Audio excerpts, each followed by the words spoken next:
اللہ رب العالمین الصلاۃ والسلام علی خاتم النبیین اما بعد اعوذ باللہ من الشیطان الرجیم بسم اللہ الرحمن الرحیم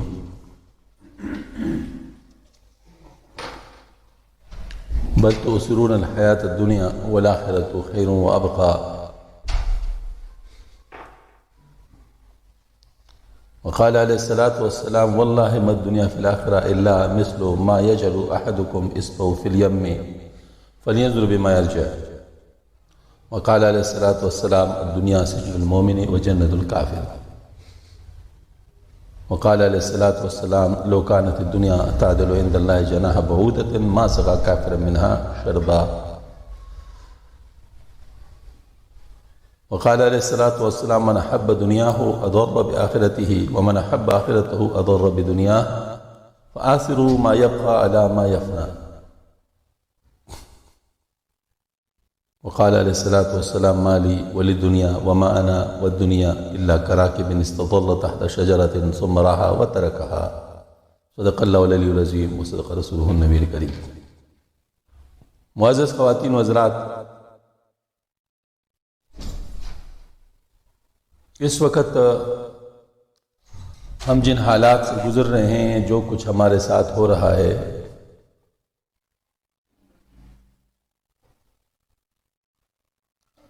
اس میں ہمیں کیا کرنا چاہیے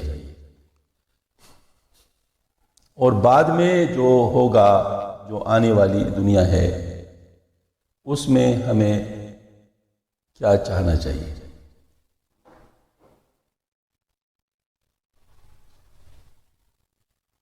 انسان دنیا میں اگر دیکھے تو مستقبل کی راحت کے لیے اپنے حال کی تکلیف کو گوارا کر لیتے، یہ ہمارے دنیا کا قانون ہے۔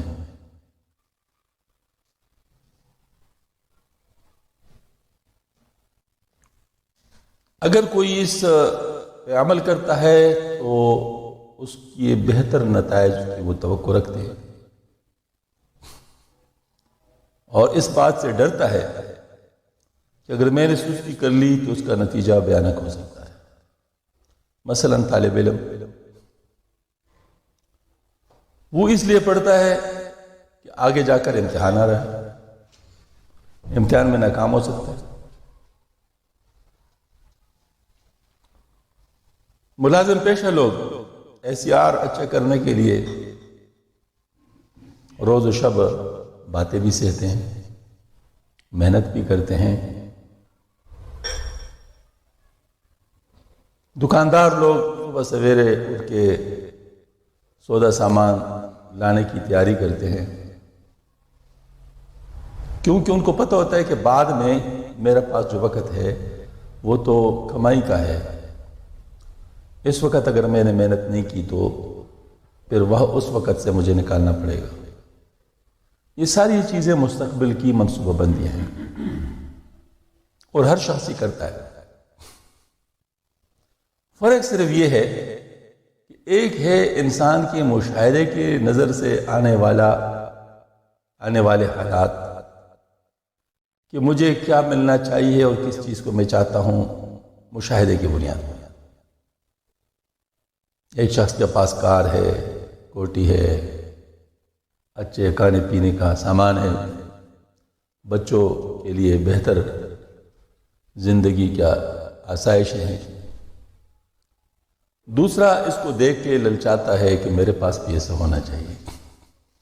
بالخصوص خواتین کا تو کام یہ ہوتا ہے کہ اپنے خاوندوں کو مسلسل کہتے رہتے ہیں یہ چیز نہیں ہے، یہ چیز نہیں، یہ چیز نہیں، اور پھر وہ دوڑتا رہتا ہے، دوڑ میں لگا ہوتا ہے، کبھی جائز کبھی ناجائز، لیکن ظاہر بیوی بچوں کے شوق پورا کرنے میں لگے ہوتے ہیں۔ یہ ہم روزمرہ کی زندگی میں دیکھتے ہیں۔ تو اب یہی ہے کہ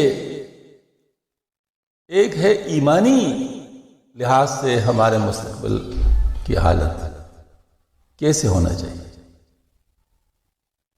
ایمان کے لحاظ سے ہم لوگ کس چیز کو اچھا کہتے ہیں، کس چیز کو برا کہتے ہیں، کس چیز کو صحیح کہتے ہیں، کس چیز کو غلط کہتے ہیں۔ مثلا جنت ہے، یہ آسائشوں کی جگہ ہے اور آسانیوں کی جگہ ہے، عیش و عشرت کی جگہ ہے۔ دو لفظوں میں قرآن پاک نے اس کو واضح کیا ہے کہ کون سی جگہ ہے۔ لکم فیہا ما تشتہی انفسکم ولکم فیہا ما تدعون، تمہارے لیے اس میں ہر وہ چیز ہوگی جو تمہارا جی چاہے گا، اور ہر وہ چیز تمہیں ملے گی جو تم منہ سے مانگو گے۔ اب منہ مانگی اور من چاہی چیزیں، یہ ہر ایک کا خواب ہوتا ہے۔ ہر ایک چاہتا ہے کہ میں جو چاہوں وہ مجھے مل جائے، اور میں جو مانگوں وہ مجھے دیا جائے۔ تو جنت میں اس کا انتظام ہے، اور یہ پھر صرف 2 دن 4 دن سال 10 سال 1000 سال کے لیے نہیں، ہمیشہ کے لیے ہوگا۔ ایک دفعہ جنت میں کوئی چلا گیا پھر واپس ادھر سے نہیں جائے گا، بس پھر وہ جنتی ہمیشہ کے لیے۔ تو اب یہ جو بات ہے یہ کیسے ہمیں حاصل ہو، اللہ کرے ہمیں حاصل ہو، تو اس کے لیے بھی محنت ہے۔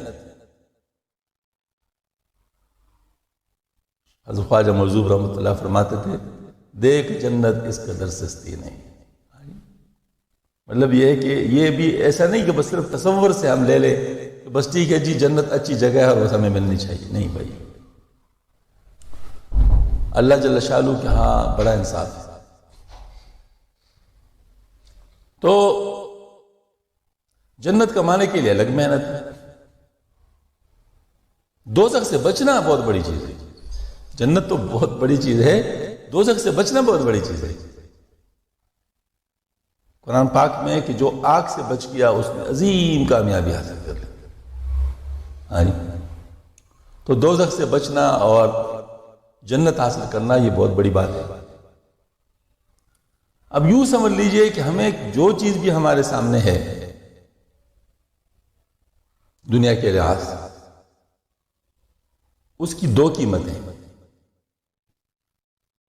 ایک قیمت یہ ہے کہ میں دنیا میں اس کے اوپر کیا خرچ کر رہا ہوں اس چیز کو حاصل کرنے کے لیے، اور دوسرا یہ کہ میں آخرت کی کون سی چیز کے لیے قربان کر رہا ہوں۔ یہ 2 قیمتیں انسان کو دینی پڑتی ہیں۔ لہذا جیسے کہ ہم لوگ دنیا میں ذرا دیکھتے ہیں کہ ہمارے حالات اچھے رہے تو چیزوں کو کم خرچ کرتے ہیں تاکہ ذرا زیادہ دیر تک ہمیں وہ فائدہ پہنچائیں، تو اس طرح جو دیندار لوگ ہوتے ہیں وہ دنیا کی جائز چیزوں کو بھی ذرا طریقے سے استعمال کرتے ہیں کہ ہمیں وہاں اس کی قیمت زیادہ نہ چکانی پڑے، کیونکہ اس وقت وہ بہت سارے نیک کام بھی کر سکتے ہیں۔ مثال میں دیتا ہوں، ایک بزرگ تھے، وہ کھانا نہیں کھاتے تھے، ستو مانگتے تھے عمر بھر۔ تو لوگوں نے پوچھا اس سے کہ حضرت یہ کیوں آپ ستو کھا رہے ہیں، کیوں آپ کا پیٹ خراب ہے؟ فرمایا نہیں، میں نے حساب لگایا کہ ایک نوالا بنانے چبانے میں 70 مرتبہ سبحان اللہ پڑھ سکتا ہوں، تو مجھے یہ سمجھ نہیں آتا کہ میں اتنی قربانی کیسے کروں کہنے کے لیے، یہ وقت میں کیسے اس کے لیے استعمال کروں۔ یہ ایک باقاعدہ پلاننگ ہے، مینجمنٹ ہے، یہ لوگ بڑے ہوشیار ہوتے ہیں۔ اب جب یہ والی بات ہے تو سمجھ میں آ رہی ہے کہ بعض لوگ جائز چیزوں کو بھی بعض دفعہ استعمال جو نہیں کرتے، اس کی بھی کوئی وجہ ہوتی ہے۔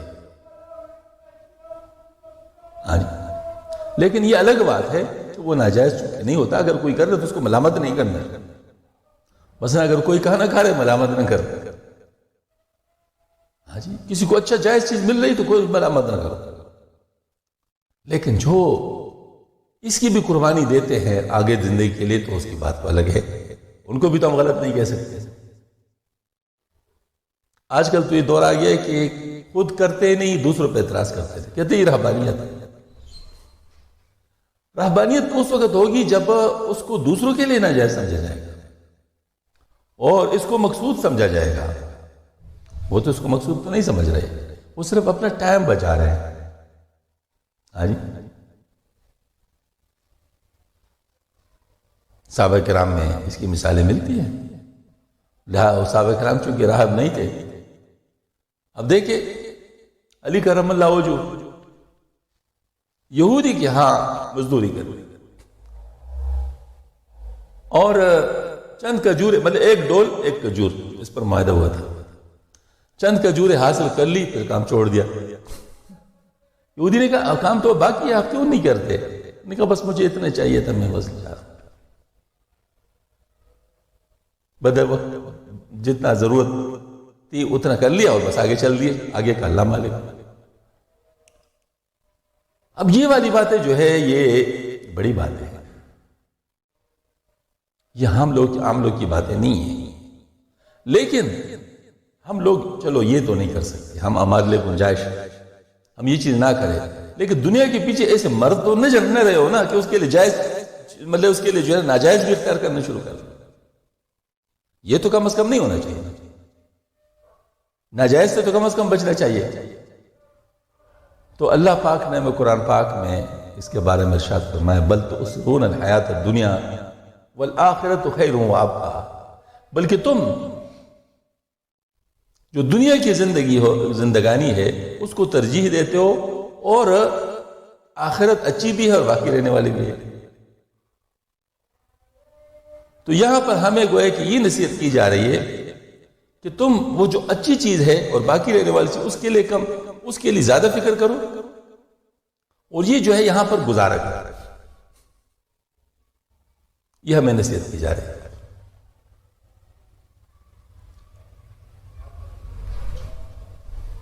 اللہ کا شکر ہے بعض لوگوں کو دین کی فکر ہوتی ہے، وہ دین پر چلنے کی کوشش کرتے ہیں اور مسئلے مسائل بھی پوچھتے رہتے ہیں. لیکن ہمارے نفس یہ ایسی چیز ہے کہ جس سے ایک لمحہ کے لیے بھی کوئی غافل ہو جائے نا تو یہ ڈنگ مار دیتا ہے، کوئی نہ کوئی چکر چلا دیتا ہے. اس وجہ سے اس نفس سے باخبر رہنا چاہیے ہر وقت. ایک دعا ہے حدیث شریف میں آتا ہے، سنت دعا ہے. فرمایا دعا میں یا حی یا قیوم برحمتک استغیث اصلح لی شانی کلہ ولا تکلنی الی نفسی طرفۃ عین. یا حی یا قیوم تو ہم جانتے ہیں اللہ کے نام ہے. برحمتک استغیث تیری رحمت کے واسطے سے، تیری رحمت کے توفیل میں تجھ سے مدد چاہتا ہوں،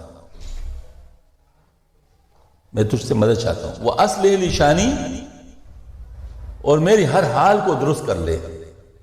ولا تکلنی الی نفسی طرفۃ عین، اور مجھے میرے نفس کے ایک لمحے کے لیے بھی حوالے نہ فرما. یہ ہے. اس وجہ سے ایک لمحہ بھی بعض دفعہ اگر انسان غیر محتاط رہے تو انسان اپنا بہت نقصان کر سکتا ہے، اور بعض دفعہ یہ لمحہ بڑا قیمتی ہوتا ہے. مولا روم رحمۃ اللہ علیہ نے فرمایا یک لحظہ زدن غافل ازا شاہ نباشی، شاید کے نگاہ کند آگاہ نباشی. ایک لحظے کے لیے بھی، ایک لمحے کے لیے بھی اللہ جل شانہ سے غافل نہ ہو جانا. این ممکن ہے اسی وقت تیری طرف نظر کرم ہو اور تو دوسری طرف متوجہ ہو اور کام تمہارا خراب ہو جائے. ہو سکتا ہے. اس وجہ سے انسان کو ہر لمحے اس بات کا خیال رکھنا چاہیے کہ کہیں میرا سارا کچھ خراب نہ ہو جائے. ایک دفعہ میں اپنے ایک دوست جس کی فیکٹری تھی اس کے ساتھ بیٹھا ہوا تھا، دیندار آدمی تھے. اس کے سامنے چھوٹا سا اسکرین لگا ہوا تھا، جیسے ٹی وی کا اسکرین ہوتا ہے اس طرح چھوٹا سا اسکرین لگا ہوا تھا. میں نے کہا امجد صاحب آپ بھی ٹی وی دیکھتے ہیں؟ ویسے میں نے گپ شپ میں بات کی. میں نے کہا کہ آپ بھی ٹی وی دیکھتے ہیں؟ کہتے نہیں یہ ٹی وی نہیں ہے. میں نے کہا کیا ہے؟ کہتے ہیں ورکشاپوں میں نے کیمرے فٹ کیے ہوئے ہیں، اور یہاں میں جس کمرے کے بارے ورکشاپ کے بارے میں جاننا چاہتا ہوں کہ وہاں لوگ کیا کر رہے ہیں اس کا چینل لگا دیتا ہوں، اور مجھے وہ نظر آ رہا ہوتا ہے کہ اس وقت لوگ کیا کر رہے ہیں. اور اس کا فائدہ یہ ہوتا ہے کہ اگر میں سو بھی رہا ہوتا ہوں تو ان کو یہ خیال ہوتا ہے کہ این ممکن اسی وقت دیکھ رہے ہوں. غیر ممکن اسی وقت دیکھ رہے ہو، لہٰذا وہ اپنے طور پر الرٹ رہتے ہیں، کوئی ایسا کام نہیں کرتے جس سے ان کو نقصان ہوتا ہو۔ تو میں نے کہا بھئی آپ نے تو مجھے بہت بڑا سبق دے دیا۔ اگر ذرا غور فرما لیں، امجد صاحب کی اتنی کیپیسٹی نہیں تھی کہ وہ ہر کیمرے کو دیکھ سکے، اس کی کیپیسٹی نہیں تھی۔ ایک کیمرے کو بھی مسلسل دیکھنا اس کے لیے ممکن نہیں تھا۔ آخر کبھی نماز کے لیے جانا، کبھی باتھ روم جانا، کبھی چائے پینا، کبھی کسی اور ضرورت سے آگے پیچھے ہونا، یہ ہر انسان کے ساتھ لگی ہوتی ہے۔ لیکن ایک ہستی ایسی ہے جو ہر وقت جو چاہتی ہے وہ کر لیتی ہے، اس کے لیے کوئی مشکل نہیں۔ وہ ہر وقت کسی کو بھی دیکھنا چاہے تو دیکھ سکتے، اللہ تعالیٰ کی ذات۔ اور اللہ پاک ہر وقت ہم ان کے سامنے ہوتے ہیں، لہٰذا اگر کوئی خدا نخواستہ ایسی حالت ہماری ہو جو اللہ کو پسند نہیں ہے تو کس حد تک خطرے کی بات ہے، بہت بڑی بات ہے۔ ہم لوگ کسی اللہ والے کے ساتھ اگر تعلق رکھتے ہوں، یا کوئی اچھا استاد ہمارا ہو جن کے ساتھ ہم محبت کرتے ہوں اور ہم چاہتے ہوں کہ ہم سے ناراض نہ ہو، ہماری حالت ہو، ذرا بر بھی اگر ہمیں پتہ چل جائے کہ ہمارے بات ان کے مجلس میں آئی تھی، انہوں نے ہمارا پوچھا تھا اور اس کے بارے میں یہ بتا دیا گیا کوئی کمزور بات، تو ہمیں بڑی فکر ہو جاتی کہ اوہ یہ کیا ہو گیا، پریشانی ہو جاتی۔ ہاں جی، اور اللہ جل شانہ خود براہ راست ہر چیز کو دیکھ رہے، حی و قیوم ہے۔ اور پھر یہ بات ہے کہ رپورٹ بھی باقاعدہ جاتی ہے، فرشتے رپورٹ بناتے رہتے ہیں۔ آپ صلی اللہ علیہ وسلم کے پاس بھی جاتی ہے ہماری رپورٹ، پیر کے دن اور جمعرات کے دن۔ اب یہ صورتحال جب ہماری ہے تو کیا ہمیں فکر نہیں ہونی چاہیے کہ ہماری رپورٹ کیسے جا رہی ہے؟ حضرت حاجی امداد اللہ مہاجر مکی رحمۃ اللہ علیہ وہ پیر سیدھا نہیں کر سکتے، اکثر ان کے پیر تھوڑے سے کرف کے ساتھ ہوتا ہے۔ کسی بے تکلف صاحب نے ان سے پوچھا کہ حضرت آپ پیر کیوں نہیں سیدھا کرتے، تھوڑا سا سیدھے کر لیا کریں، فرمایا اللہ میں ایسے حیا آتی ہے۔ ٹھیک ہے، صحابہ کرام ان کی حالت آپ صلی اللہ علیہ وسلم کے پاس آئے، یا رسول اللہ حمام میں ہم کیسے ننگے ہو جائے، ہمیں اللہ پاک سے حیا آتی ہے۔ یہ اصل میں یہ بات تب انسان کو احساس ہوتا ہے جب یہ تعلق ہوتا ہے۔ تو بہرحال میں عرض کر رہا تھا کہ میں ہر وقت اس بات کا خیال رکھنا چاہیے کہ اللہ میں دیکھ رہا ہے، اللہ تعالیٰ میں دیکھ رہا ہے۔ ہمارے ایک بزرگ تھے سید منیر حسین شاہ صاحب رحمۃ اللہ علیہ، ان کی خانقاہ علی پور میں کبھی کبھی حاضری ہو جاتی تھی، بہت محبت کرنے والے بزرگ تھے۔ ان کی خانقاہ بالکل سادہ، پرانے دور کی طرح مٹی سے لیپی ہوئی ہے، اس طرح خانقاہ تھی، بہت سادہ بنی ہوئی، حالانکہ ڈائریکٹر جنرل ٹیلی فون ڈپارٹمنٹ کے ریٹائر ہوئے تھے۔ تو جب ان کی خانقاہ میں آیا تو ان کے اس کے اندر ایک عجیب روحانیت کا احساس ہوا۔ پہلے گیا میں اندر تو سامنے لکھا ہوا تھا چھوٹا سا بورڈ، وہ دیکھ رہا ہے، صرف یہ لکھا ہوا تھا وہ دیکھ رہا ہے۔ یہ بات بالکل یقینی بات ہے۔ ہاں جی، دوسری طرف دیکھا جو کرنا ہے آج کر کل کا کیا پتا ہے۔ اس طرح چھوٹے چھوٹے بورڈ انہوں نے بنائے ہوئے تھے جس میں ایک فکر کی دعوت ہوتی تھی۔ تو یہ باتیں ہمیں واقعتاً ازبر ہونی چاہیے، ہمیں معلوم ہونی چاہیے۔ یہ چیزیں کوئی ادبی باتیں نہیں ہیں، یہ کوئی ایسی باتیں نہیں ہے کہ شاعری ہے، یہ حقیقت کی بات ہے۔ اور اللہ پاک بھی اس بات کی دعوت دیتا رہتا ہے مسلسل، اس کے بعد کا قرآن پاک بھی کیا ہے، ہم مسلسل اس بات کا دعوت ہو رہا ہے۔ اس وجہ سے میں اکثر کہا کرتا ہوں کہ ہمیں ہر وقت اپنا محاسبہ کرتے رہنا چاہیے، ہر وقت اپنا محاسبہ کرتے رہنا چاہیے۔ فرماتے موتو قبل ان تموتو، مر جاؤ اس سے پہلے کہ تم مر جاؤ، کیونکہ انسان موت کے بعد جو جن حالات سے گزرے گا وہ یقینی بات ہے، وہ کوئی قصے کہانیاں تو نہیں ہے، افسانے تو نہیں ہے، یہ پکی بات ہے۔ اب جن حالات سے انسان گزرے گا ان حالات کو ایمان کے زور سے جانے، اور پھر ان حالات میں جو حالات چاہتا ہے وہ اس کے لحاظ سے تیار کرے۔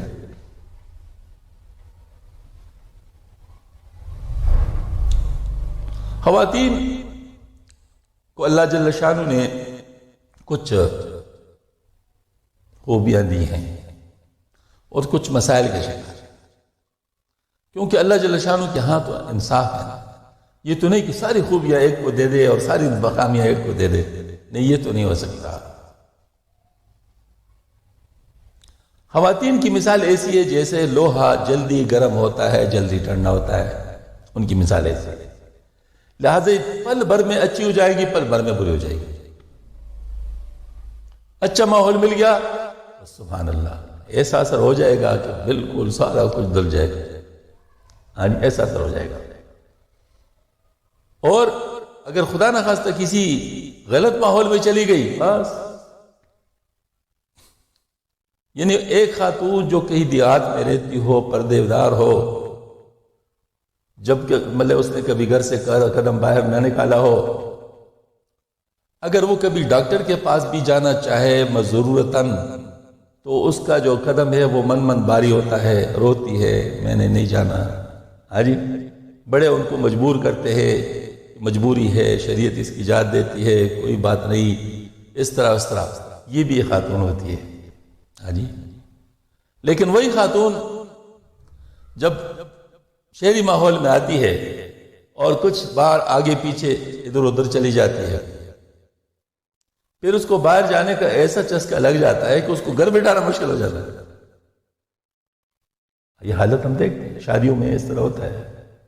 اچھے گرانے کوئی بچی شادی ہو جائے کسی آزار ماحول میں، تھوڑے دنوں میں ایسے بدل جائے گی، ہاں ہو جاتا ہے آدمی کہ کیا یہ وہی تھی، احساس بھی نہیں ہوتا کہ کیا یہ وہی تھی۔ تو یہ چیزیں لگی ہیں عورتوں کے ساتھ۔ جتنے اصلاحی کام ہے اس میں ایک بنیادی اصول ہے، بنیادی اصول کہ اصلاح تب ہوتا ہے جب انسان کے بارے میں یہ پتہ ہو کہ اس کے اندر کون کون سی صلاحیتیں، کون کون سے مشکلات ہیں، کون کون سے مسائل ہیں، یہ معلوم ہونا چاہیے، پھر جو ہے نا اصلاح ہو سکتا ہے۔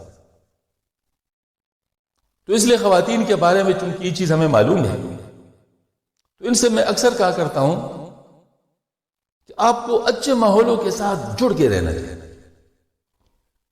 جڑ کے رہنا چاہیے۔ ذرہ پر سستی کی برسوں کی محنت تباہ ہو جاتی ہے۔ اس وجہ سے سستی نہیں کرنی چاہیے۔ اگر اللہ پاک نے کچھ اچھے ماحول کے اثرات بنائے ہوئے ہیں اور ان کے ساتھ دل لگا ہوا ہے، اس کو ضائع نہیں کرنا، اس کے ساتھ جڑ کے رہنا چاہیے تاکہ وہ چیز ختم نہ ہو جائے۔ شیطان ہمارے پیچھے لگا ہوا ہے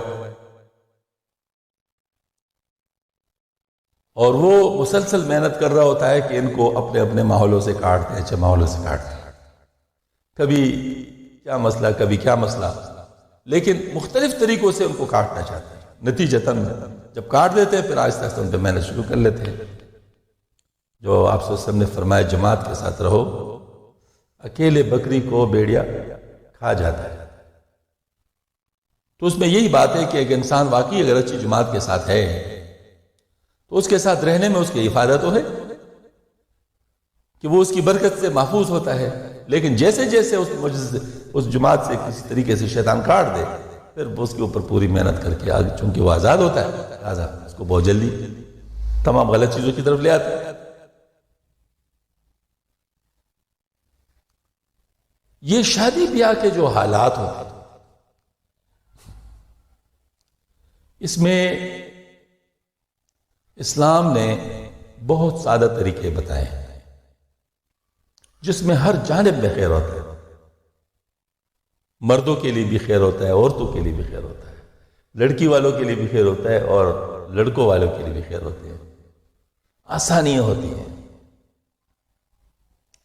لیکن شیطان اس لائن پہ بہت زیادہ محنت کرتا ہے، اور جب کبھی کوئی شادی کا موقع آتا ہے تو عورتیں اس کے لیے ایسے مطلب تیاری کرتی ہیں، ایسے ارمان پورا کرنا چاہتی ہیں کہ جیسے بعد میں تو ان کو اور کچھ نہیں کرنا، بس یہی موقع ہے۔ نتیجتاً بڑے لمبے منصوبے بنا لیتی ہے کہ میں نے یہ جوڑا پہننا ہوگا، یہ کرنا ہوگا، اس کے لیے کرنا ہوگا، اور فلاں سے اور فلاں میچنگ اور فلاں چیز، یہ سارے انتظامات جو ہے نا مطلب وہ اس پہ لگ جائے گی۔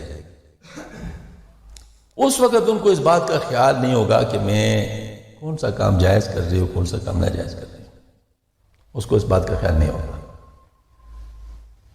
ہاں جی۔ پھر اس کے بعد شادی کے ماحول میں جا کر اب شیطان تو اس کے لیے تیار بیٹھا ہے نا کہ وہ کسی نہ کسی بہانے سے آپ کے قیمتی چیزوں کو لے اڑے، وہ تو اس کے لیے تیار بیٹھا ہوا ہے۔ تو وہاں بہت آسانی سے کسی کے ذہن میں ڈال لیتے ہیں یہاں پر عمل نہیں ہو سکتا، آپ کی شادی ہے نا، کیا بعد میں کریں گے۔ ہاں جی۔ نتیجتاً اس وقت وہ جو پردے کے احکامات ہوتے ہیں اور دوسرے تمام جو چیزیں ہوتی ہیں جن کو خیال رکھنا ہوتا ہے، نمازوں کے خیال رکھنا ہوتا ہے، اور چیزوں کے خیال رکھنا ہوتا ہے، ان کو ایک طرف کر لیتے ہیں۔ پھر چونکہ خود بڑی محنت کی ہوتی ہے کپڑوں کے اوپر، تو اس وجہ سے بڑی تنقیدی نظروں سے باقی لوگوں کو دیکھتے ہیں اور خود اپنی تعریف کروانا چاہتی ہے۔ ہاں جی۔ اپنی چیزوں کو مختلف بہانوں سے ظاہر کر کے اپنی تعریف کروانا چاہتی ہے، اور دوسروں پہ تنقید، دیکھو اس نے کیا کیا، اور یہ اس نے کیا کیا، اور یہ کیسے برا لگ رہا ہے، یہ فلاں کیا ہو۔ ہاں جی۔ یہ ساری چیزیں تبصرے وغیرہ یہ ہو رہے ہوتے ہیں۔ تو بہت ساری گناہ جن کو ایک گھر میں گناہ سمجھتی ہوتی ہے، وہاں شادی کے ماحول میں وہ گناہ توق کے حساب سے ہو رہے ہوتے ہیں اور کوئی پرواہ اس کی نہیں ہوتی۔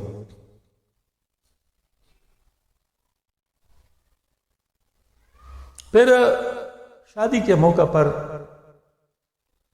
بعض دفعہ انسان اپنے جس کو خوشی کے جذبات ہے اس میں اتنا آپے سے بھر جاتا ہے کہ وہ اچھے برے کی بھی تمیز اٹھ جاتی ہے، اپنے فائدے نقصان کی بھی تمیز اٹھ جاتی ہے، دوسروں کے حقوق کی بھی تمیز اٹھ جاتی ہے،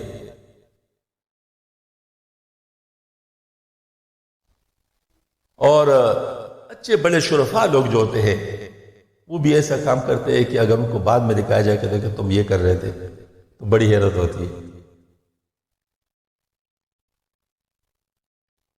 یہ صرف اور صرف وہ وقتی جوش، وقتی حجام جو شیطان جو ہے نا اس کو لے آتا ہے، اس کے ذریعے سے وہ یہ کام کروا دیتا ہے۔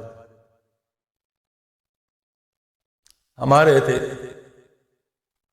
جا رہے پشاور، راستے میں ایک گاڑی جو ہے وہ اس طرح ہو رہی تھی، مطلب جیسے ناچ رہی تھی، اور اس کے اوپر وہ شادی وغیرہ کے جو ہے نا وہ بنے ہوئے تھے، وہ چیزیں پھول وغیرہ لگے ہوئے تھے۔ آگے پولیس والے نے دیکھ لی، آج انہوں نے ہاتھ دے دیا، میں نے کہا چلو اپنا انتظام کر دیا۔ آج اب دیکھ لو بھائی، تم جا رہے تھے نا، اگر شادی ہے تو کیا مطلب ہے کہ اب تم ہم اپنے آپ کو خطرے میں ڈالو، دوسرے کو خطرے میں ڈالو، موٹر وے کوئی مطلب اس کی طرف وہ نہیں خیال۔ اور اس طریقے سے جو عورتیں ہوتی ہیں وہ بھی پرواہ نہیں کرتی ہیں، وہ بھی کبھی ایک طرف جان کا کبھی دوسری طرف جان کا، ہاں جی، آوازیں کسنا، یہ بس یہ ساری چیزیں جو نا مطلب ہو رہی ہوتی ہیں۔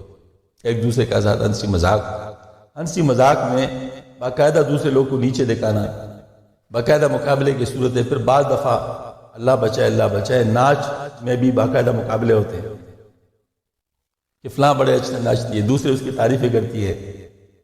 بڑی شریف خواتین بھی گانے شروع کر لیتی ہیں جس کے بارے میں سوچا بھی نہیں جا سکتا کہ یہ بھی کبھی اس طرح کر سکتا، اور مطلب اس طرح ہونے لگتا ہے کیونکہ وہاں ایک پریشر بنا ہوتا ہے کہ جو لوگ نہ کرے وہ اجڑ نظر آئے، ان کی کوئی مطلب سنائی نہ بات دیتی ہو، اور جو ہے مطلب باقی لوگ جو ہے وہ ذرا اپ ٹو ڈیٹ نظر آئے. یہ پریشر کی وجہ سے بہت سارے لوگ غلط کام کرنے لگتے ہیں. تو یاد رکھنا چاہیے خوشی دل کی خوشی چیز کو کہتے ہیں. وقتی خوشی ہے جانی خوشی کوئی خوشی نہیں ہوتی ہے جس کے بعد میں انسان کو افسوس ہوتا ہو. جس کے بعد میں انسان دیکھے نا دنیاوی خوشی میں یہ بات ہوتی ہے کہ وہ وقتی طور پہ تو خوشی ہوتی ہے, اس کے فوراً بعد ہی دل بجھ سا جاتا ہے اور انسان کی خوشی ساری کر ہی ہو جاتی ہے. اور دین کے کام میں یہ ہوتا ہے کہ پہلے مجاہدہ ہوتا ہے, پہلے تکلیف ہوتی ہے. ہاں جی, جیسے روزے میں پورا دن انسان مجاہدہ کر لیتا ہے اور ظاہر تکلیف اٹھاتا ہے. افطار کے وقت اللہ تعالیٰ اتنی خوشی دے دیتا ہے کہ سب کا انتظام ہو جاتا ہے. اس لیے افطار کی خوشی بہت درملے سے خوشی ہوتی ہے. اس وجہ سے فرمایا کہ روزہ دار کو اللہ پاک دو خوشیاں دیتا ہے, ایک افطار کے وقت اور ایک اللہ پاک کے ساتھ ملاقات کے وقت. یہ دو خوشیاں روزہ دار کو ملتی ہیں. تو جو دینی کام ہوتے ہیں اس میں تکلیف ابتدا میں ہوتی ہے, خوشی انتہا میں ہوتی ہے. اور جتنے بھی دنیائی کام ہے, شیطانی کام ہے, اس میں وقتی طور پر ہیجانی ظاہری خوشی ہوتی ہے اور بعد میں اس وقت بھی انسان کے روح کے اوپر آرے چل رہے ہوتے ہیں. ہاں جی, روحانی طور پر تکلیف ہوتی ہے اور بعد میں تکلیف بہت واضح ہو جاتی ہے. ہم نے دیکھا ہے ایسے لوگوں کو جن کے پاس کھلا پیسہ, کھلا ماحول, ہر چیز کی جیسے کہ ان کو اجازت ہوتی ہے, ان لوگوں کو آخر میں خودکشی کرتے ہوئے دیکھا. سوسائڈ آدمی دادا, اب ذرا تھوڑا سا دیکھ لے, میرے خیال میں انٹرنیٹ پر آج کل ڈیٹا لینے میں کوئی مشکل نہیں ہوتا, دیکھ لے سب سے زیادہ خودکشیاں کہاں پر ہوتی ہے. آپ حیران ہو گئے کہ جو غریب ممالک ہے, جہاں قحط ہیں, جہاں پر مطلب پریشانیاں ہے, وہاں اتنی خودکشیاں نہیں ہو رہی. جو بہت زیادہ خوشحال ممالک ہیں وہاں پر خودکشیاں زیادہ ہیں. وجہ کیا ہے؟ اسکینڈینیویا دنیا کے اندر بہت خوشحال ممالک, ناروے, سویڈن, ڈنمارک, سب سے زیادہ خودکشیاں وہاں پر ہیں. جاپان میں, ایسے ممالک میں جہاں پر بظاہر مسئلہ نہیں ہے, مسئلہ روحانی ہے. روحانی کچوکے جو انسان کرتا ہے کسی وقت سہتے بعد میں سہنے سے باہر ہو جاتا ہے. آپ پتہ نہیں واللہ عالم اس چیزوں کو دیکھیں گے یا نہیں. میں تو اخبارات کو جب پڑھتا ہوں اگر یا انٹرنیٹ پہ سرچ کرتا ہوں تو ان چیزوں کو میں غور دیکھتا ہوں کہ کون سی چیزیں انسان کے اوپر کیا اثر کرتی ہیں.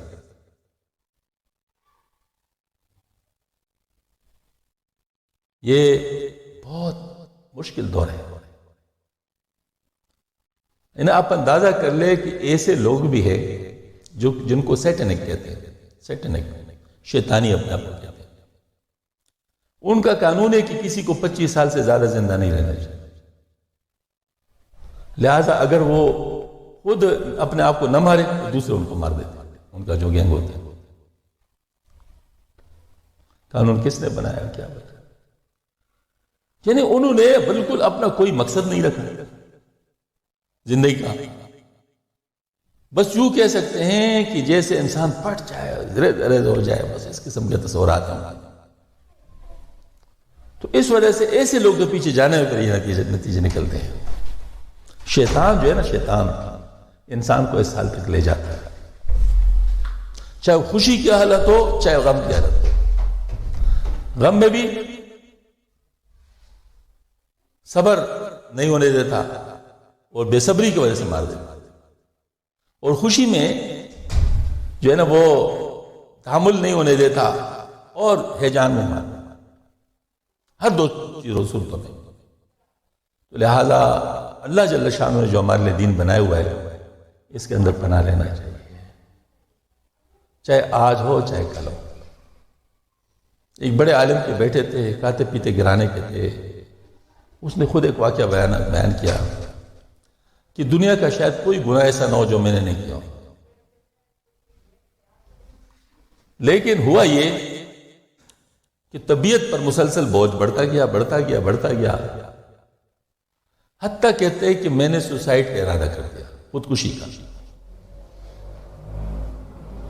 کا ارادہ بھی خطرناک طریقے سے، کہ شراب میں جو خوابہ اور گولی ہے یہ ڈال لوں گا اور میں پی لوں گا، اور بس اللہ غفور رحیم ہے۔ شیطان نے کیسے چکر دے دیا۔ اب اس کی خوش قسمتی کہ اس کے چچا بہت بڑے عالم دین کے بزرگ بھی تھے، اس نے کہا چلو مرنا تو ہے تو چلو ان کی زیارت کر لیتا ہوں۔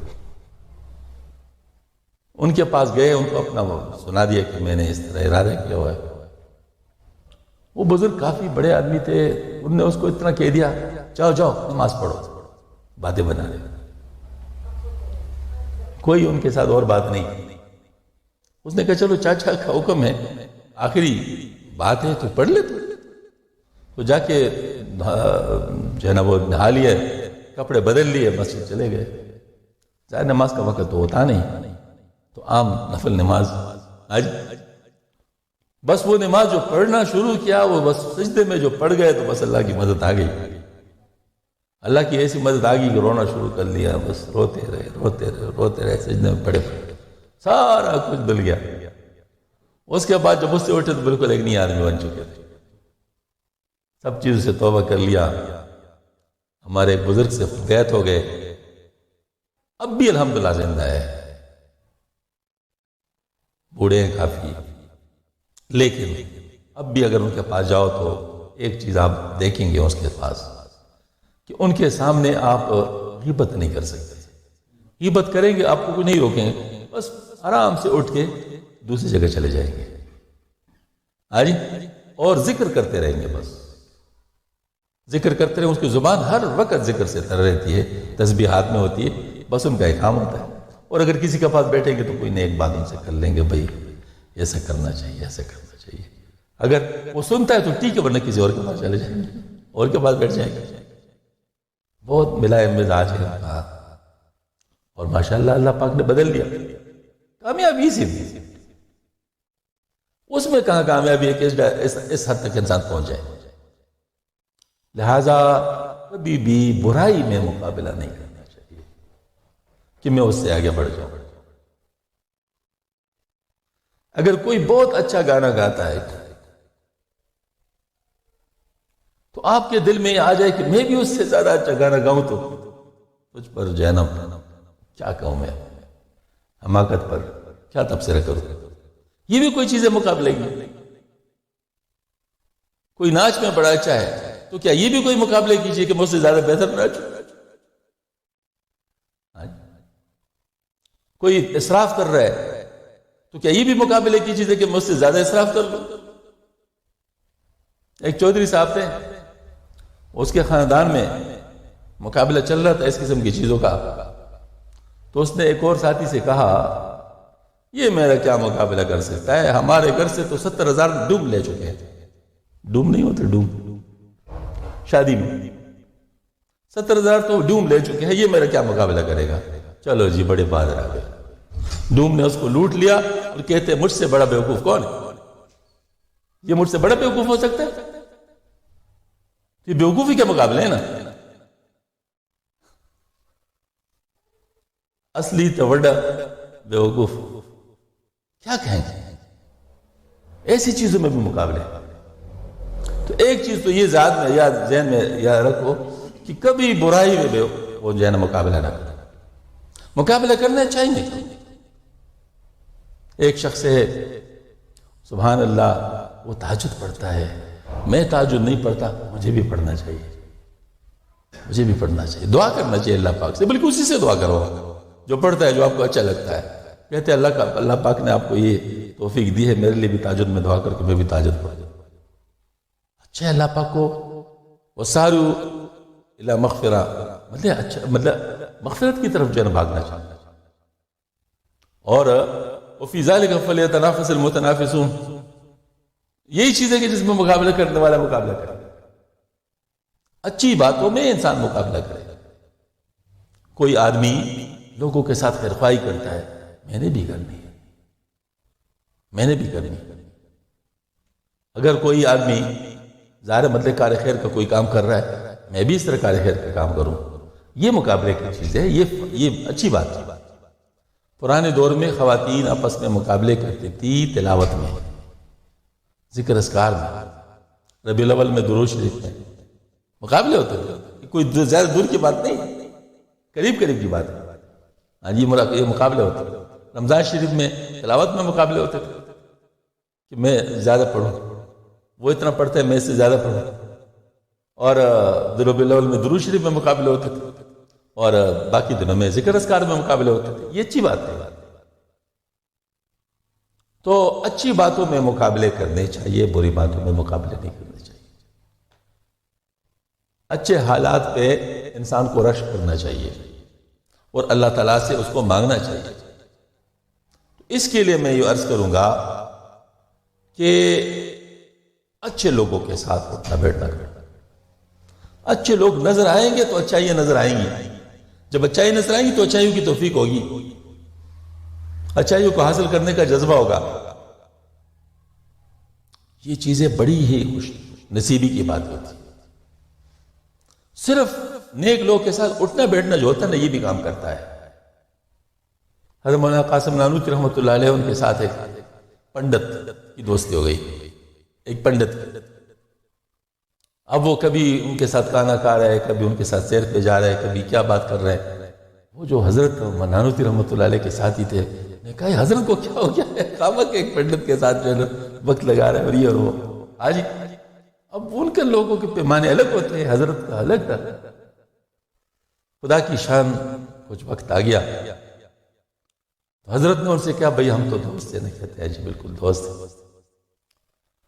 تو اب دیکھ رہے یہ ہم لوگ جو مختلف ہے، یہ ٹھیک نہیں لگتا، یا پھر مجھے تم اپنا جیسا بنا دو یا میں میرے جیسا بن جاؤ، یہ کیا ہے مطلب الادہ کہ آپ کچھ کرتے ہیں میں کچھ کرتا ہوں، تو چلو ایک جیسے ہو جاتے ہیں، بناؤ مجھے اپنی طرح۔ وہ پنڈت رو پڑا، کہتے مولوی جی آپ صحیح ہو، مجھے اپنے جیسا بنا لو۔ نے کہا ٹھیک ہے، کلمہ پڑھوا دیا، سبحان اللہ، اور بس مسلمان ہو گئے۔ وہ چند دنوں کے بعد ایسے خوش ایسے لوگوں کے ساتھ دوستی بناؤ، ان کے ذریعے سے بچ جاؤ۔ ہاں جی، میں آپ کو بتاؤں، ایک آرٹسٹ، آج کل آرٹسٹ کہتے ہیں نا، میں نے مجبوراً آرٹسٹ کا ورنہ ڈوم۔ ہاں جی، وہ جب فوت ہوتا ہے تو ان کے لیے پھر جمگٹے ہوتے ہیں نا، اور ریفرنسز ہوتے ہیں، اور ان کی یاد میں لوگ جمع ہوتے ہیں۔ تو یاد میں پھر جمع ہوتے تو کیا کرتے ہیں، وہ جو ان کے آرٹسٹ ہوتے ہیں نا، مطلب یہ کوئی گانے والا ہے تو ان کے بہترین گانے جو ان کے خیال میں ہوتے ہیں وہ گائے جاتے ہیں ان کی یاد میں۔ ایسا ہوتا ہے نہیں؟ ہاں جی، کوئی اور مطلب کسی اور چیز میں ہو تو ان کے لیے یہ کیا جاتا ہے۔ اب کتنی بدقسمتی کی بات ہے، ایک عالم جب فوت ہوتا ہے تو علماء جمع ہو جاتے ہیں اور ان کی علمی باتوں کی یاد کر کے ان کے لیے اصالہ ثواب کرتے ہیں، ان کے لیے مغفرت مانگتے ہیں۔ ہاں جی، ان کے کاموں کو، مشن کو آگے بڑھانے کے وعدے ہوتے ہیں، عہد ہوتے ہیں۔ اولیاء اللہ جب فوت ہوتے ہیں تو ان کے لیے پھر ایسے لوگ جمع ہوتے ہیں، ہاں، اور مطلب ظاہر ہے ان کو یاد کرتے ہیں، ان کے لیے دعا مغفرت کرتے ہیں۔ ہاں، تو اب مجھے بتائے کہ مجھے کس طریقے سے یاد کرتے رہنا چاہیے بعد میں ذرا اپنے لیے کچھ نہ کچھ تو ذہن میں رکھوں نا، کہ آخر مجھے کس طرح کن لوگوں میں شمار کیا جائے۔ اگر مجھے یہ خیال ہو تو پھر میں ظاہر ایسے لوگوں کے ساتھ اٹھنا بیٹھنا شروع کر دوں، میرا طریقہ پھر ایسے لوگوں کے ساتھ بن جائے، تو پھر انشاءاللہ العزیز ان کے باتیں مجھ میں آہستہ آہستہ آئیں گی۔ کہتے ہیں ہر انسان دوسرے سے چوری کرتا ہے، یعنی چوری ان کی عادتیں اپناتا ہے، حتیٰ کہ دشمن سے بھی اپناتا ہے۔ ہاں جی، تو اگر اچھے لوگوں کے ساتھ ہم ہوں گے تو اچھے لوگوں کی عادتیں ہم میں خود بخود آہستہ آہستہ آتی جائیں گی۔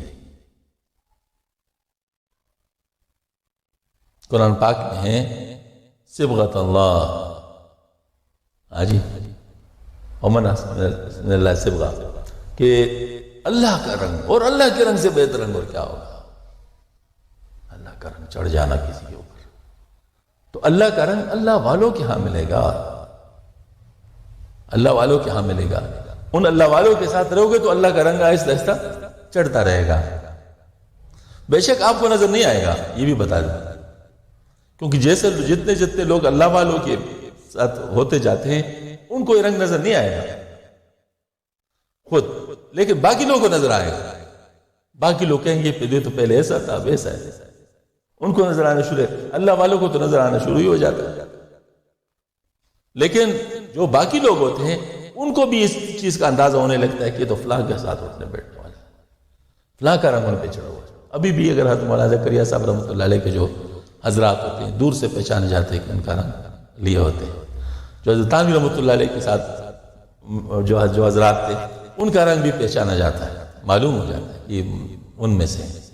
اس طریقے سے جو دوسرے حضرت مولانا لاہور رحمۃ اللہ علیہ جن کا ان کے ساتھ تعلق ہوتا ہے ان کے بھی پہچان ہو جاتی کہ یہ تو ان کا ہے۔ تو اس کا مطلب یہ ہوا یہی اصل رنگ، ان رنگوں کو اپنانا چاہیے، اللہ والوں کے پاس جانا چاہیے، اللہ والوں کے ساتھ رابطہ کرنا چاہیے، ان کی کتابیں پڑھنی چاہیے، ہاں ان کی سوانح پڑھنی چاہیے، ان کی سوانح پڑھنے میں، ان کی کتابیں پڑھنے میں بھی یہ اثر ہوتا ہے۔ تو ہم لوگوں کو اپنے مستقبل کو بنانے کے لیے اچھے لوگوں کو، اچھے لوگوں کے ساتھ رہنا ہوگا، اپنے بچوں کو بھی اچھے لوگوں کے ساتھ ملانا ہوگا، گھروں کے اندر بھی اچھے لوگوں کے تذکرے کرنے ہوں گے اگر ہم اچھا بننا چاہتے ہیں، تو آہستہ آہستہ یہ نعمتیں ہمیں نصیب ہو جائے گی۔ باقی جو برائی کی محفلیں ہیں تو مکمل کوشش ہونی چاہیے کہ برائی کے محفلوں سے انسان بچ جائے، اور اگر خدا نہ خواستہ پھنس جائے کسی وجہ سے، اپنی کمزوری کی وجہ سے یا کسی اور وجہ سے پھنس جائے، تو پھر یا ہادی یا نور لا حول ولا قوت الا باللہ العلی العظیم یہ زبان سے نہ ہٹائیں، مسلسل پڑھتے رہیں یا ہادی یا نور لا حول ولا قوت الا باللہ العظیم، کیونکہ جو بری جگہوں کی شیاطین ہوتے ہیں وہ انسان کو پڑ جاتے ہیں۔ ہمارے شیخ رحمۃ اللہ علیہ نے ہمیں طریقے سے کہا تھا کہ کبھی اگر تم ایسے جگہوں پہ پھنس جاؤ جو بری جگہ ہوتی ہیں، مثلا ہندوؤں کے جو مندر ہوتے ہیں، بازار ہوتے ہیں، سینما گھر ہوتے ہیں، کوئی مطلب میوزیکل کنسرٹس ہوتے ہیں، ان جگہوں کے سامنے پھر جاؤ تو یا ہادی یا نور لا حول ولا قوت الا باللہ العظیم پڑھتے رہو، ورنہ وہاں کی شیاطین پڑ جائیں گے۔ تو اس وجہ سے اچھے ماحولوں میں جانا چاہیے، اچھے لوگوں کے پاس۔ دیکھیں حدیث شریف میں ایک عجیب پیارے الفاظ ہے اللہ میاں کے، حدیث قدسی ہے، اس میں فرماتے ہیں جو ذکر کی مجلس ہوتی ہے تو باقاعدہ فرشتے جمع ہوتے رہتے ہیں، کیونکہ ذکر یہ جو ہے نا یہ فرشتوں کی خوراک ہے، تو فرشتے پھر ادھر جمع ہوتے رہتے ہیں، اور یہ میوزک وغیرہ یہ شیطان کی خوراک ہے، تو یہاں پر شیاطین جمع ہوتے ہیں۔ تو اب یہ ہے کہ اب ذکر کے لیے جو ہے نا فرشتے جمع ہو رہتے ہیں، پھر جمع ہوتے رہتے بہت اوپر تک چلے جاتے ہیں، پھر اس کے بعد اللہ میاں کے ہاں ان کی حاضری ہوتی ہے، اللہ پاک ان سے پوچھتے ہیں کہاں سے آئے ہو، حالانکہ سب کچھ پتہ ہوتا ہے، لیکن اللہ پاک اعزاز کرتے ہیں، کہاں سے آئے ہو؟ بتاتے ہیں یا اللہ ہم تو ذکر کی مجلس سے آئے تھے۔ اچھا تو کیا کر رہے تھے وہ؟ ہاں جی تجھے یاد کر، تو کیا انہوں نے مجھے دیکھا تھا؟ دیکھا تو نہیں تھا، اگر دیکھ لیتے تو اللہ بہت یاد کرتے ہیں۔ اس طرح جنت کے بارے میں، دوزخ کے بارے میں بات ہو جاتی ہے، اللہ پاک فرماتے ہیں میرے فرشتوں گواہ رہنا میں نے ان لوگوں کو بخش دیا۔ ہاں جی فرشتے ان میں سے کچھ کہتے ہیں یا اللہ ان میں سے کچھ لوگ ایسے تھے جو ذکر کے لیے نہیں آئے ہوتے، وہ کسی کے ساتھ ملنے کے لیے آئے ہوئے تھے، ان کے ساتھ بیٹھ گئے، دیکھ کیا کر بیٹھ گئے ان کے ساتھ۔ تو یہ وہ پیار بھرا لفظ ہے اللہ پاک کی طرف سے کہ یہ وہ لوگ ہیں جن کے ساتھ بیٹھنے والے محروم نہیں ہوا کرتے، میں نے ان کو بھی بخش دیا۔ اس سے پتہ چلا کہ نیک لوگ کے ساتھ بیٹھنے والے محروم نہیں ہوا کرتے، اللہ پاک خیال رکھتا ہے ان کا۔ ہاں جی تو اگر ہم لوگ خود کچھ اچھے اعمال نہیں کر سکتے، مثال کے کمزوریاں ہیں، تو چلو پھر اس کی تلافی یہی ہے نا کہ اچھے لوگوں کے ساتھ بیٹھنا شروع کر لیں، کم از کم ان کے ساتھ ہی ہمارا جماعت کی نماز کے بارے میں جو کہتے ہیں کہ کسی وجہ سے مطلب کبھی کبھی کسی ایک آدمی کی نماز قبول ہو جائے جماعت میں، اس کی برکت سے ساری جماعت کی نمازیں قبول ہو جائے۔ اب کتنی بڑی فیسلٹی ہے۔ اب اکیلے نماز پڑھنا ٹھیک ہے، ہو جائے گی، نماز ہو جائے گی، لیکن یہ فیسلٹی تو نہیں آئے گی۔ ایک دفعہ ایک شخص کی جماعت کی نماز رہ گئی تھی، تو اس نے وہ نماز 25 مرتبہ پڑھی، کیونکہ 25 مرتبہ اجر ہوتے ہیں، 25 گنا اجر ہوتا ہے، 25 مرتبہ پڑھی۔ تو رات کو خواب میں دیکھ ایک فرشتہ ان سے کہہ رہے، تو نے 25 مرتبہ تو یہ نماز پڑھی، لیکن وہ فرشتوں کے امین کہاں سے لاؤ گے؟ کیونکہ جو ولد والین کہتے ہیں، فرشتے بھی ساتھ امین کہتے ہیں، جن کا امین ان کے ساتھ مل جاتا ہے تو ان کے امین قبول ہو جاتا ہے، وہ امین کہاں سے لاؤ گے؟ یہ تو خیر خواب کی بات ہے۔ اب میں ذرا جاگتے یہ بات بتاتا ہوں کہ یہ جو نماز 25 گنا ہے، یہ فرض نماز کا 25 گنا ہے۔ سمجھ میں آ رہی ہے نا؟ یہ ان کو 25 فرض نمازیں مل رہی جماعت کے ساتھ، اور اگر آپ نے اس کو 25 دفعہ پڑھ لیا وہ تو نفل نماز ہے، وہ تو فرض نہیں ہو سکتا۔ تو 25 دفعہ اگر تو نے نفل نماز پڑھ لی تو 25 نفلیں اور ایک فرض 25 فرضوں کے برابر تو نہیں ہو سکتے نا، یہ تو کبھی بھی نہیں ہو سکتا۔ ہاں جی، تو لہٰذا ان چیزوں کو انسان مس نہ کرے۔ جماعت میں اللہ جل شان نے بہت کچھ رکھا ہے، اچھے لوگوں کی جماعت کے ساتھ ہو جاؤ، کونوا مع الصادقین، صادقین کے ساتھ ہو، قرآن پاک کا حکم ہے، نیک لوگ کے ساتھ، صادقین کے ساتھ ہو جاؤ۔ اور یہ بھی عرض کرتا ہوں کہ صادقین قیامت تک ملتے رہیں گے، کیونکہ اللہ جل شانہ نے یہ جو حکم دے دیا، تو چونکہ قرآن پاک پڑھا جائے گا قیامت تک، تو اللہ پاک کبھی بھی ایسا حکم نہیں دیتا ہے جس پر عمل نہ ہو سکتا، اور چونکہ اس پر عمل تب ہو سکتے کہ صادقین ہوں، تو صادقین کو پیدا کرنا اللہ کا کام ہے، ہمارا ان کے ساتھ ہو جانا ہمارا کام ہے۔ ہمیں اس سے فائدہ اٹھانا چاہیے، ہمیں ڈھونڈنا چاہیے۔ اکثر میں نشانیاں بتاتا رہتا ہوں، ان نشانیوں کو ذرا دیکھا کرے، اور پھر انشاءاللہ جب بھی موقع تو اسے جب صحبت صالحین کی نیت سے کبھی چانس کو مس نہیں کرنا چاہیے۔ اللہ جل شانہ ہم سب کو اپنا تعلق نصیب فرما دے۔ یہ دیکھ لے خواتین کے لیے جو ہم نے انتظام شروع کیا نا، اس کو ذرا تھوڑا سا محسوس فرما لے، یہ بہت بڑی ضرورت ہے آج کل کے دور کی۔ خواتین کے لیے کچھ انتظام ایسا کہ جس میں شریعت کی پابندیاں ہوں، یعنی ان کی جمع ہونے میں شریعت کا احترام ہو، پردے کا اہتمام ہو، اس طریقے سے جب یہ انتظام ہوتا ہے اس میں اللہ پاک بہت خیر ڈالتا ہے۔ عورتوں کے بہت سارے پروگرام ہیں، لیکن ان میں شریعت کا احترام بہت کم ہوتا ہے، خیال بہت کم ہوتا ہے، نتیجتاً فائدے کی جگہ نقصان زیادہ ہو جاتا ہے۔ ہاں جی، تو جہاں پر اس قسم کے ہو تو اللہ پاک کی بڑی نعمت ہوتی ہے، اور ہم نے یہ اس لیے سلسلہ شروع کیا خواتین کے لیے خاص، کہ خواتین کو زیادہ ضرورت ہے مسلسل ان کانٹیکٹ رہنے کی، یعنی جیسے میں نے پہلے عرض کر لیا، تو یہ تو 11 سے لے کے 12 بجے تک تو ہمارا پروگرام ہوتا ہے، ہر ہفتے اتوار کے دن خواتین کے لیے 1 گھنٹہ کا پروگرام ہے، لیکن ہر مہینے 3 گھنٹے کا پروگرام ہم نے رکھا ہوتا ہے، تاکہ اس میں خواتین کی تربیت کے لیے جو ضروری چیزیں ہیں وہ خواتین بتاتی ہیں، وہ جو ہے نا ان کے لیے ہم انتظام کرتے ہیں۔ تو اپنے خواتین کو لایا بھی کریں، جو یہاں پر آئی ہے وہ اپنے سہیلیوں کو، اپنے پڑوسیوں کو بھی بتایا کریں کہ اس قسم کا انتظام ہے، ان کو اپنے ساتھ لایا کریں۔ بعض دفعہ میں آپ سے ایک بات عرض کروں کہ اتنے بعض لوگ ایسے وسیلے متبع لوگ ہوتے ہیں کہ ان کو صرف بتانے کی دیر ہوتی ہے۔ وہ ایک دفعہ ایسے ہوا کہ میں دفتر میں چھٹی کے دن گیا تھا، کام کر رہا تھا، تو ایک چوکیدار بھی کھڑے تھے، میں نے کہا چلو اکیلے چائے پیتا ہوں تو ان کو بھی پلاتا ہوں، چائے میں نے منگوا لی، اس کو بھی بلا لیا، تو چائے پی رہے تو میں نے چائے پی دیں تو دوران سے پوچھا، میں نے کہا بھائی آپ کیا کام کرتے ہیں، آپ کا کام کیا ہوتا ہے؟ اس نے کہا اور کیا ہوتا ہے، ادھر ادھر دیکھتا رہتا ہوں، یہ میری ڈیوٹی ہے۔ تو میں نے کہا آپ کے جسم کے کون سے حصے کام میں مشغول ہوتے ہیں؟ کہتے ہیں آنکھیں، ہاتھ پاؤں کبھی کبھی، اور کبھی کبھی زبان بھی ہو جاتا ہے، ذہن تو ہر وقت ہوتا ہے۔ میں نے کہا زبان کے بارے میں آپ کا کیا خیال ہے؟ کہتے اکثر فارغ رہتی ہے۔ میں نے کہا اس کے لیے کوئی کام بتاؤں؟ کہتے بتائیں۔ میں نے کہا اس پر ذکر کریں۔ کہتے کیا ذکر کروں؟ میں نے کہا صلی اللہ علیہ نبی الامی درود شریف ہے، یہ آپ جو ہے نا اس پر پڑھتے رہیں۔ ہاں جی، اس نے کہا ٹھیک ہے، وہ چلے گیا۔ چند دن کے بعد اس سے ملاقات ہو گئی، میں نے کہا حضرت کیا حال ہے؟ کہتے الحمدللہ مسلسل پڑھ رہا ہوں، اور میں نے بیوی کو بھی سکھا دیا، وہ پڑھ رہی ہے۔ اب دیکھ لو، ایک کی جگہ 2 فائدے میں۔ مقصد یہ ہے کہ اب دیکھیں وہ اتنا سلیب متبع آدمی تھا، کہ اس کو صرف ایک دفعہ بتانے کی دیر تھی، اب یہ عمر پر پڑے گا انشاءاللہ فائدہ مجھے ہوگا، جتنا وہ پڑے گا الحمدللہ مطلب مجھے اس کا ثواب ملے گا، ساتھ ساتھ اس کو بھی ملے گا مجھے بھی ملے گا۔ اب ایسے لوگوں کو اگر آپ اطلاع دے دیں کہ یہاں پر پروگرام ہے، یہاں پر خواتین کے لیے انتظام ہے، وہ آئے اور اس کی زندگی بدل جائے، تو آپ کا تو فائدہ ہو گیا نا عمر بھر کا، آپ کا تو کام ہو گیا۔ لہٰذا ایسے سلیم متبع لوگوں کو مطلب اس کو پہنچانے میں پہل کرنا چاہیے تاکہ آپ کے لیے مستقل ایک صدقہ جاریہ کا بندوبست ہو جائے۔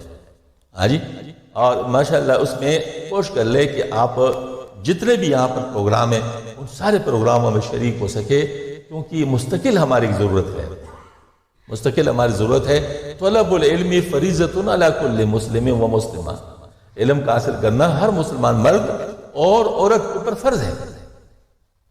ایک تو یہ بات، اور دوسرے علم کے ساتھ تربیت، تربیت کے بغیر علم انسان کے اوپر حجت بن جاتا ہے، اور تربیت کے ساتھ جو علم ہے وہ استعمال ہو جاتا ہے۔ ہاں جی، تو لہٰذا یہاں پر علم کا بھی انتظام ہے، اللہ کا شکر ہے کہ تربیت کا بھی انتظام ہے، بس ہمیں کام شروع کرنا چاہیے۔ اللہ تعالی ہمیں نیک اعمال کی توفیقات عطا فرما دے۔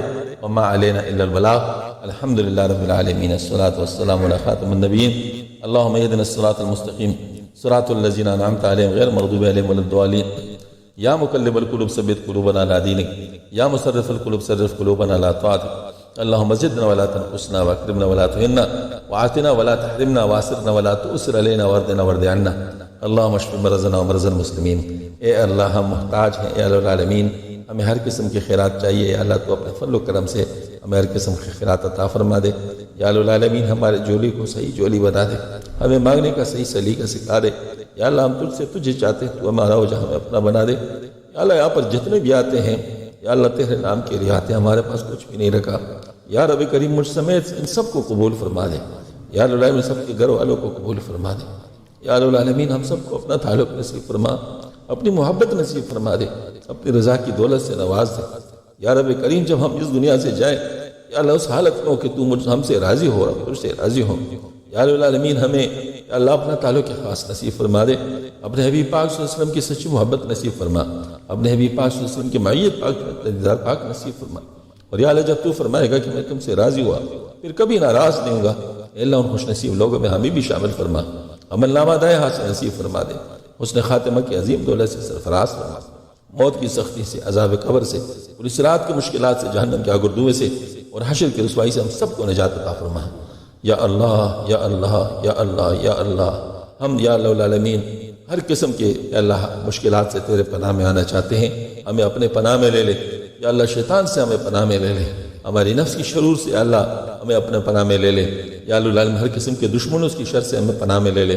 یا اللہ العالمین جتنے بھی مسلمان فوت ہو چکے سب کی مغفرت فرما دے، اور یا اللہ العالمین جو ہمارے کابر دنیا سے گئے ان کے درجات بہت بلند فرما، ان کی فیض و برکات سے مکمل اور وافر عطا فرما، اور جو ہمارے کابر حیات ان سے زیادہ استفادے کی توفیق عطا فرما۔ یا اللہ العالمین ہم سب کو فکر آخرت عطا فرما، آخرت کے لیے کام کرنے کی توفیق عطا فرما۔ یا اللہ مجھ سے میں جتنے بیمار ہیں سب کو شفا کاملہ عاجل عاجل مستمر نصیب فرما۔ یا اللہ العالمین جو پریشان ہے پریشانی دور فرما دے، جو یا اللہ کسی کے ظلم میں آ چکے ہیں اس کے ظلم سے نجات عطا فرما، گھروں کے اندر طبقات کے اندر جو ناچاکی اے اللہ ناچاکیوں کو دور فرما دے۔ یا اللہ العالمین یا اللہ مردوں کو مردانگی نہیں صحیح نصیب فرما، اور عورتوں کو صحیح نسوانیت نصیب فرما دے، گھروں کے اندر یا اللہ العالمین خیر کی فضائیں بنا دے، اور یا اللہ شر کی فضائیں ختم فرما دے۔ یا اللہ جن کو رشتوں کی طلب بہترین رشتے عطا فرما۔ یا اللہ العالمین جن کو یا اللہ العالمین کاروبار میں یا اللہ کسی بھی یا اللہ العالمین اس میں کوئی ضرورت ہے یا اللہ تو اپنے فضل و کرم سے پورا فرما، جو یا اللہ العالمین جن کو یا اللہ العالمین کچھ کام چاہیے ان کو بہتر کام عطا فرما، اور یا اللہ العالمین جو قرض اس میں آ چکے ہیں یا اللہ ان کی قرض کی ادائیگی کروا دے، اور یا اللہ جو یا اللہ جن کو رشتوں کی طلب بہترین رشتے عطا فرماؤ، جن کے رشتے ہیں لیکن مشکلات دور فرما دے، اور یا اللہ جن کو اولاد کی یا اللہ طلب ہے ان کو بہترین اولاد عطا فرما، جن کی اولاد ہے لیکن نافرمان ہے اللہ ان کی اولاد کو فرمان بردار بنا دے، اور یا اللہ العالمین ہم یا اللہ العالمین جو بھی یا اللہ ہماری جائز خواہش ہے جائز حاجت ہے یا اللہ ان کا تکفل فرما دے۔ ہم یا اللہ العالمین یا اللہ تجھ سے ہر خیر مانگتے ہیں، ہمیں ہر خیر عطا فرما، ہر شر سے پناہ مانگتے ہیں، ہر شر سے پناہ نصیب فرما دے۔ یا اللہ العالمین ہم تجھ سے تجھے چاہتے تو ہمارا ہو جا میں اپنا بنا دے۔ یا اللہ علم نافع عطا فرما، اس پر عمل صالح عطا فرما، اس میں اللہ اخلاص نصیب فرما، اس کو قبول فرما، اس پر راضی ہو جائے، اس طرح کے پر ناراض نہ ہو۔ اللہم انا نسألک من خیر ما سألک من عبدک ونبیک وحبیبک محمد صلی اللہ علیہ وآلہ وسلم، ونعوذ بک من شر ما استعاذ من عبدک ونبیک وحبیبک محمد صلی اللہ علیہ وآلہ وسلم، انت المستعان ولا حول ولا قوة الا بک، سبحان ربک رب العزة